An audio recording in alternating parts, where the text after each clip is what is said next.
লবণ দেওয়া আছে, এইটাকে টোটাল মেখে নেওয়া হবে।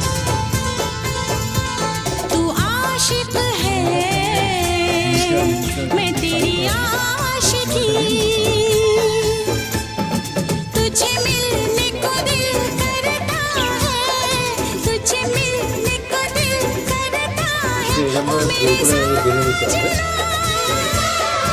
এইভাবে একটা পাট দিলাম, একটা পাট তিনটে পাট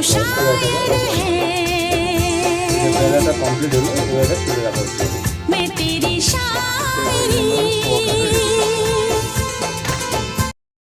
এরমভাবে তেল দিয়ে দিয়ে এটাকে ভাজতে হবে।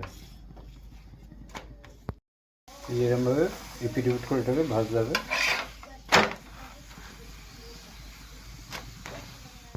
এটা ভাজা হয়ে গেল, এবার এটা তুলে ফেলা হচ্ছে। এরমভাবে পরোটা বানিয়ে যে কোনো সবজি দিয়ে খাওয়া যায়, ভালো খেতে লাগে এগুলো। এরমভাবে বানিয়ে খাবেন, ভালো লাগলে সাবস্ক্রাইব লাইক করবেন, শেয়ার দেবেন, এটাই আশা করি।